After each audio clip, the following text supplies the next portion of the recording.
Hey friends, I'm Amy, and today we're making ranch chicken along with ranch-style beans and Cajun corn on the cob. So most people, when they think of ranch chicken, they think of that saucy skillet dish, but this is a crispy breaded ranch-style chicken that ends with a drizzle of tangy chipotle ranch dressing and pairs beautifully with the ranch chili-style beans and the mildly spicy Cajun seasoned corn. And now that my mouth is watering after saying all that, let's get cooking. And we're starting off with the star of the show, our ranch chicken. This is ultra simple to make, and the prep only takes about 10 minutes if you have to slice your chicken because the chicken breasts are huge. Start by preheating the oven to 375 and make sure one rack is in the middle lower position and one is higher up for the corn. We also want to spray a 9x13 baking dish with some oil so our breading doesn't stick to the bottom. So as you can see, I have 3 ginormous chicken breasts here, so I'm going to cut these in half like I'm butterflying them, so we'll end up with 6 not so ginormous chicken breast pieces instead. If you have normal sized or smaller chicken breasts, you'll want 6 of them for this dish. Pat the chicken dry with some paper towels or a clean kitchen towel so our dredge will stick to them, because we do not want to lose out on any of that tasty breading. Now for the dredges, and for the wet dredge, we only need 2 eggs. Crack them in a shallow container and whisk them up well, and that's it for the wet part of the breading. For the dry dredge, we're doing a shake and bake type of situation this time around.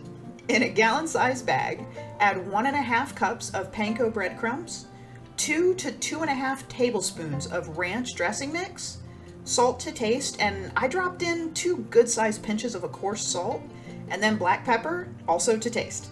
Shake everything up so it's evenly mixed, and now let's bread our chicken. Dip each piece of chicken in the egg and flip it over so both sides are coated, and then let any excess egg drip off for a second. Drop it in the bag with the panko mixture, shake it up like we did with shake and bake when we were kids, and then place it in the 9x13 baking dish. Just keep going till all the pieces of chicken are breaded and arranged in the dish in a single layer. When you're done shaking, you'll probably have some panko mixture left, so just sprinkle that on top and press it into the meat if you see any bald spots. Next, we need 3 tablespoons of butter, and we need to cut them into half pats. Put a half tablespoon of butter on top of each piece of chicken, which is going to keep our chicken from drying out and add even more flavor. Bake this at 375 for 1 hour. Yes, a whole hour. Now that the chicken is baking, let's start working on the beans. Okay, now most ranch-style beans start with dry pinto beans, and that definitely makes some awesome ranch-style beans. But I wanted to try making them with canned beans so they didn't take 2 days and many hours to make. And these beans only take 35 to 40 minutes, which is perfect. For this amazing one-pot wonder, all we need is a medium saucepan. Add in 3 15-ounce cans of drained and rinsed pinto beans, 2 cups of chicken broth or stock, 1 6-ounce can of tomato paste, and you want that whole can for this. Add a tablespoon of sugar to counteract some of that tomato acidity, and now it's time for the seasonings.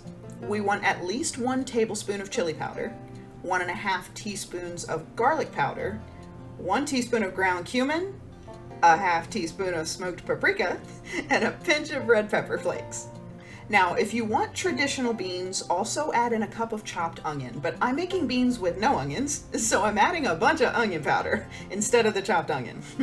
Stir all this up well with a big whisk or a spatula, spoon, whatever works, so all those seasonings get mixed in well, and we want that tomato paste to melt into the chicken stock. Oh, and I almost forgot, add salt. I started with a big pinch and then added a little more in the end. Bring the beans to a boil over medium heat and then turn the heat down to low. Cover the saucepan, but not completely. Leave a little gap so steam can escape because we want this to simmer down for 30 minutes so the beans aren't quite so juicy. During the 30-minute simmering time, stir the beans periodically so they don't stick, and you can add small amounts of chicken stock or even just water if it looks like it's getting a little too dry. I didn't need to add anything, but your mileage may vary. Last is our Cajun corn on the cob, and this is so easy, it's almost unbelievable. It's only a few simple pantry ingredients, and this will knock your socks right off. It has so much flavor. This is just crazy. Start with 4 tablespoons of melted butter in a dish that's big enough for the corn cobs to fit in it, and add about a half teaspoon of garlic powder. Add a teaspoon and a half to maybe even 2 teaspoons of Cajun seasoning, a little pinch of salt, and some black pepper to taste. Mix this all up, and then make a little conveyor with your frozen corn on the cob, the butter mix we just made, and a parchment-lined baking sheet in a row. Roll each piece of corn in the butter mix, and this part we need to be quick about because that frozen corn will unmelt the butter real fast. If you need, grab a brush and use that if your butter starts to solidify too quick. The important part is to get all 6 pieces of corn coated all over with the butter mix. When all the corn is coated, you can see that the seasoned butter mix has created almost like a shell on the corn, which is just perfect. Pop these in the oven on that upper rack and roast them for 20 to 25 minutes. And now all of our dishes are ready at the same time. Check out this chicken. The breading is nicely toasted and golden brown, and that chicken smells incredible. The beans are finished, and they are the perfect level of sauciness right there. Look at that deep red, ultra flavorful sauce on those beans. They smell like chilies and tomato. It's an absolute classic combination. And last, but oh man, definitely not least, our Cajun roasted corn on the cob. I mean, how beautiful is this? They're colorful and buttery, and that delightful Cajun seasoning is just right. I served the beans with a little sprinkle of cheddar cheese on top, and of course we added just a little more butter to the corn. I topped the chicken with a little bit of chipotleranch, which is just some ranch dressing with a little bit of sauce from the Chipotle's and adobo sauce can.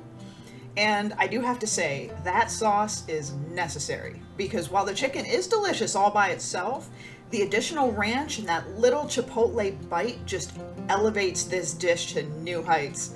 And it is ranch chicken after all, so I'm definitely not complaining about more ranch. So these beans are delightful. They're really not spicy, but they have so much flavor, it's not even funny. The cheese is probably more of an afterthought at this point because they really don't need it for flavor. The corn is a showstopper, and that illustrates perfectly how the simplest of dishes can sometimes be the most delicious thing you've ever made.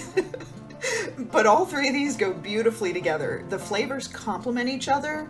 The chicken is crispy, the beans soft but not too soft, and the corn is a delight. It's a ranch celebration right here, and not just the dressing. Like, this meal makes me think of cattle and horses and wide open spaces, gathering around a fire or camp stove, and just enjoying a delicious meal. Oh, and the leftovers did not last long. Thank you so much for watching my video. Please like and subscribe if you're enjoying making these delicious meals and treats with me. Leave me a comment with suggestions. I love to read and respond to comments, and it really helps to grow this community. Stay tuned on Wednesdays for all your favorite dine-in, takeout, even fast food copycats, all made at home so you never have to battle traffic for restaurant food ever again. I hope you have a wonderful week, and I'll see you back here next Sunday for another comforting, cozy, home-cooked meal. Bye!